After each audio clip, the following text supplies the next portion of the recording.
Hi friends, പത്രമാറ്റിൻ്റെ ഏറ്റവും പുതിയ വിശേഷങ്ങളിലേക്ക് എല്ലാവർക്കും സ്വാഗതം. അങ്ങനെ നമ്മളെല്ലാവരും കാണാൻ ആഗ്രഹിച്ച ആ മനോഹരമായ എപ്പിസോഡുകളാണ് ഇനി അങ്ങോട്ട് വരാനിരിക്കുന്നത്. പുതിയ പ്രൊമോയിൽ കണ്ടല്ലോ, നമ്മുടെ ദേവയാനി എല്ലാ സത്യങ്ങളും മനസ്സിലാക്കി നയനയെ കൂട്ടിക്കൊണ്ടു പോകുന്ന കാഴ്ചകളെല്ലാം. അപ്പോൾ അതിനെക്കുറിച്ചുള്ള ഡീറ്റെയിൽഡ് ആയിട്ടുള്ള റിവ്യൂ തന്നെയാണ് കേട്ടോ പറയുന്നത്. ഇപ്പോൾ എന്ന് പറഞ്ഞാൽ ദേവയാനിയുടെ മനസ്സിൽ നയനയെക്കുറിച്ചുള്ള ഓരോ സംശയങ്ങളും ഇങ്ങനെ അലട്ടിക്കൊണ്ടിരിക്കുകയാണ്. ക്ഷേത്രത്തിൽ വെച്ച് ദേവയാനി നയനെ കണ്ടപ്പോൾ നയനയ്ക്ക് നല്ല തളർച്ചയുണ്ടായിരുന്നു. അത് മാത്രമല്ല, കനക ഇങ്ങനെ നയനെ പിടിച്ചുകൊണ്ടാണ് നടത്തിക്കുന്നത്. അപ്പോൾ അതെല്ലാം കാണുമ്പോഴത്തേക്കും ദേവയാനിക്ക് എന്തൊക്കെയോ സംശയങ്ങൾ ഇങ്ങനെ മനസ്സിലോട്ട് കടന്നു വരുന്നുണ്ട്. പിന്നീട് ദേവയാനി ഒറ്റയ്ക്കിരിക്കുമ്പോൾ ഇങ്ങനെ ആലോചിക്കുന്നുണ്ട്, എന്നാലും ആ നയനയ്ക്ക് എന്തായിരിക്കും പറ്റിയത്? അവൾക്ക് ഒന്നുമില്ലാതെ ആദർശം അവളെ കാണാൻ പോവില്ല. അത് മാത്രമല്ല, ഈയിടെയായിട്ട് ആദർശം ജയേട്ടനും അവളെ പുകഴ്ത്തുന്നത് കുറച്ച് കൂടുതലുമായിരുന്നു. ഇനി എന്നെ സഹായിച്ചത് അവളായിരിക്കൂ, അതോ ഇനി അവൾക്ക് വേറെന്തെങ്കിലും അസുഖമായിരിക്കുമോ? ഒന്നും മനസ്സിലാകുന്നില്ലല്ലോ. എന്തൊക്കെയാ ഇവിടെ നടക്കുന്നത്? അതുമല്ല, പൂജാരി പറഞ്ഞല്ലോ എനിക്ക് നടത്തുന്ന അർച്ചനകളെല്ലാം അവൾക്കും ചെയ്യാറുണ്ടെന്ന്. എനിക്കും അവൾക്കും ഒരുപോലെ അർച്ചന നടത്താൻ അവൾക്ക് എന്താ ഇത്ര കുഴപ്പം എന്നൊക്കെ ചിന്തിച്ച് തല ഉണ്ടാക്കുന്നുണ്ട് ദേവയാനി. എന്തായാലും ഇതിനൊരു ഉത്തരം കിട്ടാൻ വേണ്ടിയിട്ട് ദേവയാനി മുത്തശ്ശന്റെയും മുത്തശ്ശിയുടെ അടുത്തോട്ട് ചെല്ലുന്നുണ്ട്. എന്നിട്ട് പൂജാരി ചോദിച്ച അതേ ചോദ്യം തന്നെ മുത്തശ്ശനോടായിട്ട് ദേവയാനി ചോദിക്കുകയാണ്. നയനയ്ക്ക് എന്താ കുഴപ്പം? അവളെ ഞാൻ കനക അമ്പലത്തിൽ വെച്ച് പിടിച്ചുകൊണ്ട് നടക്കുന്നത് കണ്ടു. 1 മാസമായിട്ട് അവൾ ഇങ്ങോട്ട് വന്നിട്ടില്ല. ഇതിനിടയിൽ അച്ഛനും അമ്മയും അവൾക്കുള്ള സമ്മാനങ്ങളുമായിട്ട് അങ്ങോട്ട് പോകുന്നു. ആദർശ് അവൾക്ക് വീട് വാങ്ങി കൊടുക്കുന്നു. അനിയാണെങ്കിൽ ഇത്രയൊക്കെ ശാസിച്ചിട്ടും അവളെ വീണ്ടും വീണ്ടും കാണാനും പോകുന്നു. എന്താ അച്ഛാ ഇതിന്റെയൊക്കെ അർത്ഥം?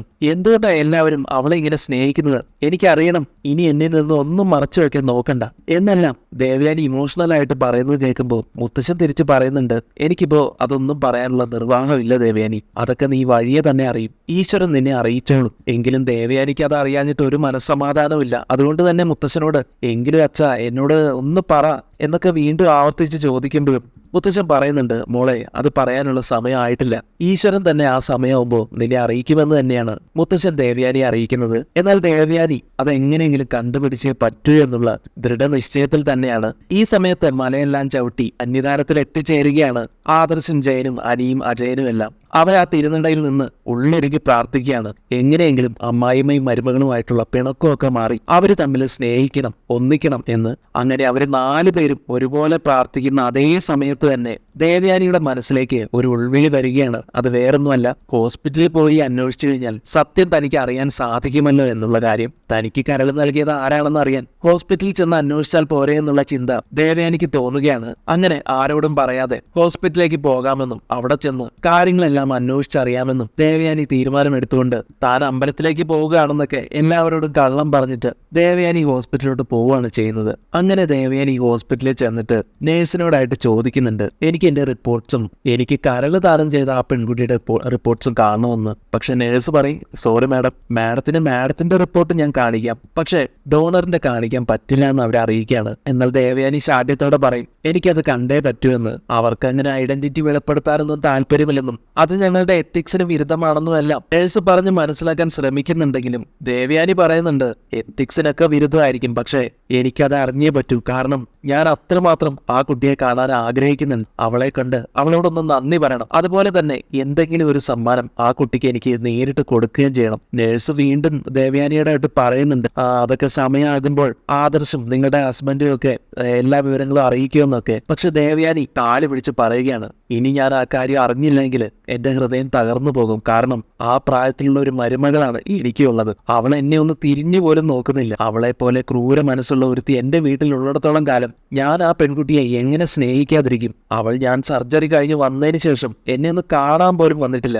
അതുപോലെ തന്നെ എനിക്ക് പാലിന് വിഷം ചേർത്ത് തന്നത് അവൾ തന്നെയാണെന്നാണ് എല്ലാവരും പറയുന്നത്. അങ്ങനെയുള്ള ഒരുത്തിയാണ് എന്റെ മരുമകളായിട്ട് വന്നിരിക്കുന്നത്. പക്ഷെ ഒരിക്കൽ പോലും കണ്ടിട്ടില്ലാത്ത ആ പെൺകുട്ടി എന്റെ ജീവൻ രക്ഷിക്കാൻ പോലും തയ്യാറായി. അതുകൊണ്ട് അവളെ ഒന്ന് നേരിട്ട് കാണണമെന്നുള്ള ആഗ്രഹം ഇനിയും എനിക്ക് നീട്ടിക്കൊണ്ടു പോകാൻ പറ്റില്ല. ഇപ്പൊ തന്നെ എന്നെ ആ കാര്യം അറിയിക്കണമെന്ന് ആവശ്യപ്പെടുകയാണ് കേട്ടോ ദേവയാനി. നേഴ്സിനാണെങ്കിലും ഇത് കേട്ട് വിഷമമാകുന്നുണ്ട്. കാരണം ഇത്രയും നല്ല മരുമകളെയാണ് കാര്യങ്ങളൊന്നും അറിയാതെ, സത്യങ്ങളൊന്നും അറിയാതെ ദേവയാനി കുറ്റപ്പെടുത്തുന്നത്. ഒടുവിൽ ദേവയാനിയുടെ നിർബന്ധപ്രകാരം ആ ഡോക്യുമെന്റ് കാണിക്കാൻ തന്നെ അവർ വില്ലിങ് ആവുകയാണ്.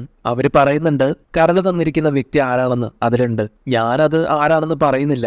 കാര്യങ്ങളൊക്കെ ദേവയാനി തന്നെ തനിയെ വായിച്ചു നോക്കൂ, അപ്പോൾ അറിയാം ആ കുട്ടിയുടെ ഐഡന്റിറ്റി. പിന്നെ അത് ആരാണെന്ന് അറിയുമ്പോൾ ആ കുട്ടിയുടെ ഐഡന്റിറ്റി മറ്റാരോടും ദയവ് ചെയ്ത് വെളിപ്പെടുത്തരുത് എന്നും നേഴ്സ് ഒരു നിബന്ധന വയ്ക്കുമ്പോൾ ദേവയാനി അത് സമ്മതിക്കുന്നുണ്ട്. എന്നിട്ട് പറയുന്നുണ്ട്, ഇല്ല, ഞാനത് ആരോടും വെളിപ്പെടുത്തില്ല. മാത്രമല്ല നിങ്ങൾക്ക് ഒരു കുഴപ്പവും വരില്ല. ആ ഡോക്യുമെന്റ്സ് എന്നെ ഒന്ന് കാണിക്കൂ. അങ്ങനെ ആ ഡോക്യുമെന്റ് എടുത്ത് വായിക്കുന്നതും ദേവയാനി നയനയുടെ പേരാണ് കരൾ നൽകിയ പെൺകുട്ടിയുടെ സ്ഥാനത്ത് കാണുന്നത്. ആ ഒരൊറ്റ നിമിഷത്തില് ദേവയാനി നയനയുടെ മഹാത്മ്യം തിരിച്ചറിഞ്ഞു പോവുകയാണ്. താൻ അത്രയും വെറുത്തിരുന്ന നയന എന്ന മരുമകൾ തന്നെയാണ് താനിപ്പോ ജീവനോടെ ഇരിക്കാൻ കാരണമെന്നുള്ള യാഥാർത്ഥ്യം ദേവയാനി തിരിച്ചറിയുകയാണ്. അങ്ങനെ കുറ്റബോധത്താൽ ദേവയാനി അവിടെ നിന്ന് പൊട്ടിക്കരയാണ് ചെയ്യുന്നത്. എന്നിട്ട് സമനില തെറ്റിയ പോലെ ചോദിക്കുന്നുണ്ട്, എന്തുകൊണ്ടാ എല്ലാവരും എന്നോട് ഇത് പറയാതിരുന്നത്? എന്റെ മരുമകൾ തന്നെയാണ് എനിക്ക് കരൾ നൽകിയത്, എന്നിട്ട് അവള് പോലും എന്നോട് ഒരു വാക്ക് പോലും പറഞ്ഞില്ല. അപ്പൊ നേഴ്സ് പറയുന്നുണ്ട്, അത് പിന്നെ മാഡം ഞങ്ങളോടും മൂർത്തി സാറും ആദർശ് സാറും ജയൻ സാറും ഒക്കെ പറഞ്ഞിട്ടുണ്ടായിരുന്നു, മാഡത്തിനെ ഒന്നും അറിയിക്കരുതായിരുന്നു. അതുകൊണ്ടാണ് ഞങ്ങൾ പറയാതിരുന്നത്. അത് വേറൊന്നും കൊണ്ടല്ല, മാഡത്തിന് ബ്ലഡ് നൽകിയതും ആ പെൺകുട്ടി തന്നെയാണ്. ആ സമയത്ത് പോലും അവളുടെ ബ്ലഡ് പോലും സ്വീകരിക്കാൻ മാഡം തയ്യാറാവാത്ത ഒരവസ്ഥയിലായിരുന്നു. അപ്പൊ പിന്നെ അവളാണ് ജീവന്റെ പാതി മുറിച്ചു നൽകിയതെന്ന് അറിഞ്ഞാൽ മാഡം ഒരുപക്ഷെ അതിനെ സമ്മതിക്കില്ല. അത് മാഡത്തിന്റെ ജീവന് പോലും ആപത്താണെന്ന് മനസ്സിലാക്കിയിട്ടാണ് ഞങ്ങൾ ആരും നയന പോലും ഒന്നും പറയാതിരുന്നത്. അങ്ങനെ സത്യങ്ങളെല്ലാം അറിഞ്ഞ് ദേവയാനി പറയുന്നുണ്ട്, കരള് നൽകിയത് എന്റെ മരുമകളാണെന്ന് അറിഞ്ഞാൽ അവളോട് എനിക്ക് സ്നേഹം കൂടുകയല്ലേ ചെയ്യുള്ളൂ. നിങ്ങളെല്ലാവരും എന്തുകൊണ്ടാണ് അങ്ങനെയൊക്കെ ചിന്തിച്ചത്? ഈ ഒരു മാസമായിട്ട് ഞാൻ ആ പെൺകുട്ടിയെ കാണാൻ വേണ്ടിയിട്ട് ഓടി നടക്കുകയാണ്. ആരും എന്നോട് ഒന്നും പറഞ്ഞില്ല. ഈശ്വര, ഞാൻ എന്ത് മഹാപാപിയാ. എനിക്ക് കരൾ നൽകി അവള് വയ്യാതെ കിടക്കുന്ന സമയത്ത് പോലും ഞാൻ എന്റെ നയനമോളെ എന്തൊക്കെ പറഞ്ഞു, എങ്ങനെയൊക്കെ കുറ്റപ്പെടുത്തി. അങ്ങനെ എല്ലാം ആലോചിച്ച് കുറ്റബോധത്തോടെ അവിടെ നിന്ന് പൊട്ടിക്കരയാണ് കേട്ടോ ദേവയാനി. ഏതായാലും പിന്നീട് ഡോക്ടറെയും ചെന്ന് കാണുന്നുണ്ട്. ദേവയാനി കാണുന്ന ഡോക്ടർ സന്തോഷത്തോടെ, ആഹാ ദേവയാനിയോ, ദേവയാനി ഇപ്പോ എല്ലാം ഓക്കെ ആയല്ലോ അല്ലേ, എല്ലാ ക്ഷീണവും മാറിയില്ലേ എന്നൊക്കെ ചോദിച്ചറിയുമ്പോൾ ഞാനിപ്പോ എല്ലാം കൊണ്ടും ഓക്കെ ആയി ഡോക്ടർ, ഇപ്പോൾ ഞാൻ പൂർണ്ണമായും ഓക്കെ ആയി എന്നിങ്ങനെ സങ്കടത്തോടെ ദേവയാനി പറയുന്നത് കേട്ട് ദേവയാനി എന്താ അങ്ങനെ പറഞ്ഞു ചോദിക്കുകയാണ് ഡോക്ടർ. അപ്പോഴാണ് ദേവയാനി താൻ നേഴ്സിന്റെ അടുത്ത് പോയി റിപ്പോർട്ട് വാങ്ങിച്ച കാര്യങ്ങളെല്ലാം ഡോക്ടറോട് പറയുന്നത്. എന്നിട്ട് വിങ്ങി പൊട്ടിക്കൊണ്ട് പറയുന്നുണ്ട്, നയന തന്നെയാണ് എനിക്ക് കരൾ നൽകിയത്, മരുമകൾ തന്നെയാണ് അമ്മായിയമ്മയുടെ ജീവൻ നിലനിർത്തിയത്. ഈ മത്സരത്തിലെ ഞാനാ തോറ്റത്. ആ തോൽവി ഇനി എന്റെ ജീവിതത്തിലുടനീളം ഉണ്ടാവും. അവൾക്ക് മുകളിലല്ല ഞാൻ, ഒരുപാട് താഴെയാണെന്ന് ദേവയാനി അങ്ങനെ കുറ്റബോധത്തോടെ പറയുന്നത് കേട്ട് ഡോക്ടറാണെങ്കിലും ആകെ വല്ലാതാവുന്നുണ്ട്. എന്നിട്ട് പറയുന്നുണ്ട് ഡോക്ടർ, മാഡം പലതവണ അവളെ കുറ്റപ്പെടുത്തുമ്പോഴും ഞാൻ ആദർശനോടും ജയൻ സാറിനോടും ഒക്കെ പറഞ്ഞതാണ് കരൾ നൽകിയത് സ്വന്തം മരുമകളാണെന്നുള്ള വിവരം മാഡത്തിനെ അറിയിക്കാനായിട്ട്. പക്ഷെ അവർക്ക് ആകെ ടെൻഷനായിരുന്നു. സത്യം അറിഞ്ഞാൽ അമ്മയ്ക്ക് പ്രഷർ കൂടും, ആരോഗ്യസ്ഥിതി വഷളാകും എന്നൊക്കെ പറഞ്ഞ് അവരങ്ങനെ പേടിച്ച് പറയാതിരുന്നതാണ്. എന്റെ മുമ്പിൽ വെച്ചും നയനെ മാഡം പലതവണ കുറ്റപ്പെടുത്തുമ്പോഴും ഞാൻ അതുകൊണ്ടാ പറയാഞ്ഞത്. ആ കുട്ടിയുടെ നന്മ മറ്റാർക്കും ഇല്ല മാഡം, അത് മാഡം ഇപ്പോഴെങ്കിലും തിരിച്ചറിഞ്ഞല്ലോ, അത് തന്നെ ഈശ്വര കൃപയാണ്. അങ്ങനെയെല്ലാം പറഞ്ഞ് ഡോക്ടർ ദേവയാനിയെ സമാധാനിപ്പിക്കുന്നുണ്ട്. അതിനുശേഷം ദേവയാനി നയനയെ കാണാൻ തന്നെ തീരുമാനിക്കുകയാണ്. എനിക്ക് എന്റെ മരുമകളെ കാണണമെന്നും അവളുടെ കാല് പിടിച്ച് മാപ്പ് പറയണമെന്നും തീരുമാനമെടുത്തുകൊണ്ട് ദേവയാനി നന്ദാവനത്തിലേക്ക് പോവുകയാണ്. ദേവയാനി വരുന്നത് കാണുന്നതും എല്ലാവരും ഷോക്കാവുന്നുണ്ട്. ഈശ്വര, ഇനി എന്തിനുള്ള വരവാണോ എന്നൊക്കെ കനകം സ്വയം പറയുന്നുണ്ട്. നയനയും നയനയുടെ കുടുംബത്തെയും കാണുമ്പോൾ തന്നെ പൊട്ടിത്തെറിച്ചുകൊണ്ട് പെരുമാറാറുള്ള ദേവയാനി ഇത്തവണ വളരെ കൂളായി ശാന്തമായിട്ടാണ് അവരോട് എല്ലാവരോടും പെരുമാറുന്നത്. അത് കാണുമ്പോൾ തന്നെ കനകത്തിനും ഗോവിന്ദനും ഒക്കെ ആകെ സംശയമാവുന്നുണ്ട്. പിന്നീട് നയന എവിടെയാണെന്ന് ചോദിക്കുമ്പോൾ നയന റൂമിൽ കിടക്കുകയാണെന്ന് കനകം പറഞ്ഞു കൊടുക്കുമ്പോൾ ദേവയാനി നയനയുടെ റൂമിലോട്ട് ചെല്ലുകയാണ്. എന്നിട്ട് ഒന്നും അറിയാത്ത പോലെ നയനയോട് ചോദിക്കുകയാണ്, നയനെ നിനക്ക് എന്താ പറ്റിയത്? അത് പിന്നെ അമ്മ എനിക്ക് നല്ല പനിയായിരുന്നു. എന്നാൽ ദേവയാനി തിരിച്ചു പറയുന്നുണ്ട്, മതി, ഇനിയും എല്ലാവരും കൂടെ കള്ളത്തരങ്ങൾ പറഞ്ഞ് എന്നെ ഒരു മന്ദബുദ്ധി ആക്കിയതൊക്കെ മതിയെന്ന് ദേവയാനി പറയാണ്. അത് കേൾക്കുന്നതോടുകൂടി ഗോവിന്ദനും കനകയൊക്കെ ചിന്തിക്കുന്നുണ്ട്, ഈശ്വര, സത്യങ്ങളെല്ലാം അറിഞ്ഞിട്ട് ദേവയാനി ആകെപ്പാടെ കലിപ്പിലാണ് വന്നിരിക്കുന്നത്. ഇനി ഇവിടെ എന്തൊക്കെ സംഭവിക്കുമെന്ന് ഓർത്ത് അവരാകെ ടെൻഷൻ ആവുന്നുണ്ട്. എന്നാൽ എല്ലാവരെയും ഞെട്ടിച്ചുകൊണ്ട് ദേവയാനി വളരെ ശാന്തമായിട്ട് തന്നെ നയനയോട് ചോദിക്കുകയാണ്, എന്നാലും ഒരു തവണയെങ്കിലും നിനക്ക് എന്നോട് സത്യം പറഞ്ഞുകൂടായിരുന്നു മോളെ? നിങ്ങൾക്ക് ആർക്കെങ്കിലും എന്നോടൊന്ന് പറഞ്ഞുകൂടായിരുന്നു? ജീവന്റെ പാതി പകത്ത് നൽകിയത് നീയാണ്, എന്റെ മരുമകളാണെന്ന് ഒന്ന് പറഞ്ഞുകൂടായിരുന്നു എന്ന് തുറന്ന് ചോദിക്കുമ്പോൾ, അത് പിന്നെ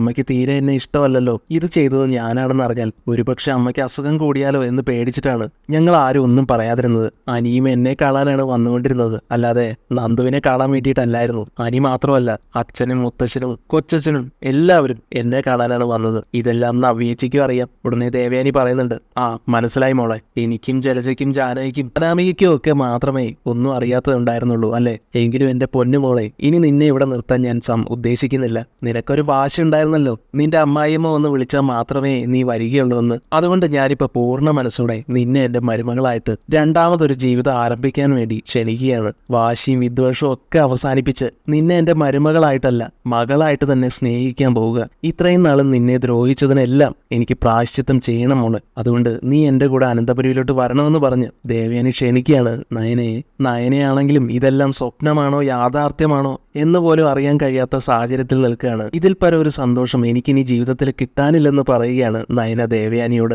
കനകം പറയുന്നുണ്ട്, അയ്യപ്പ ദർശനത്തിന് പോയ അയ്യപ്പന്മാരുടെ പ്രാർത്ഥനയുടെ ഫലമായിട്ടാണ് ഇങ്ങനെ ഒരു നല്ല കാര്യം നടന്നത്. അങ്ങനെ ഇനി ഇവിടെ ജീവിക്കേണ്ടവളല്ലെന്നും അനന്തപുരി കൊട്ടാരത്തിലാണ് കഴിയേണ്ടതെന്നും അവിടുത്തെ മൂത്ത മരുമകളാണ് നീ.